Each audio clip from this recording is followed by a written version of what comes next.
কোনো অভিনয় করতে যাই শাবনূর আপুর কথা সবার আগে মনে আসে যে শাবনূর আপু কি এক্সপ্রেশন দিত, কোন এক্সপ্রেশন দিত সেটা মনে করে এখন আমরা কাজ করি, যদিও আমরা তার ধারে।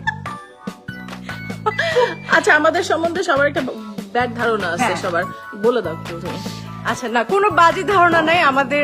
আসলে না, সবাই মনে করে যে আমরা দুজন হচ্ছে দা কুমড়ো সম্পর্ক, মানে দা কুড়াল সম্পর্ক। আমরা এটা কি ঠিক?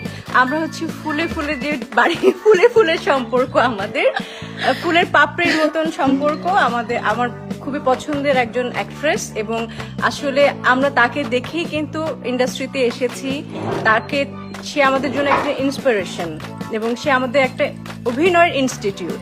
আমরা যদি এখনো অভিনয় করতে যাই শাবনূর আপুর কথা সবার আগে মনে আসে যে শাবনূর আপু কি এক্সপ্রেশন দিত, কোন এক্সপ্রেশন দিত সেটা মনে করে এখন আমরা কাজ করি, যদিও আমরা তার ধারে কাছে যেতে পারিনি। আমি যেতে পারিনি, আমি কপি করেছি ওনাকে, সত্যি কথা। কিন্তু সেই কপি না, উনি আসলে অসাধারণ একজন মানুষ। মানে অ্যাজ এ হিউম্যান বিং ওনার তুলনা নেই।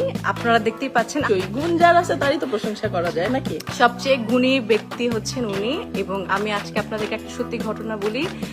আপু তখন মানে সুপার ডুপার হিট, আপুর যন্ত্রণায় আমরা কেউই ইন্ডাস্ট্রিতে পা রাখতে পারতেছি না এবং কোনো ছবি ধারের কাছে যেতে পারছি না।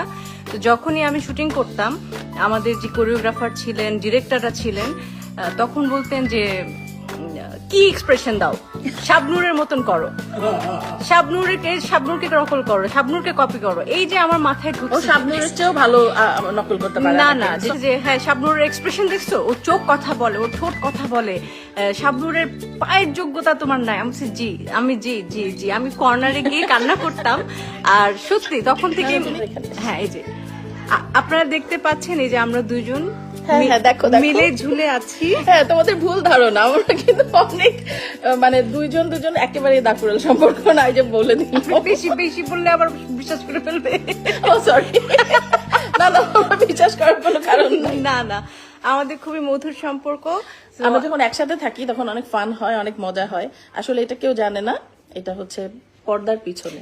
হ্যাঁ, বিহাইন্ড দ্য সিন। আমরা যখন কাজের পিছনে কাজ করি তখন এত হাসাহাসি হয়, এত আড্ডা হয়। স্পেশালি আমি এই নামটা নিতে চাচ্ছিলাম, করতেছি ফেরদৌস। আমার কোথায় তুমি যদি দেখো আমাদেরকে, তাড়াতাড়ি করে আমাদের অস্ট্রেলিয়া চলে আসিও। হ্যাঁ।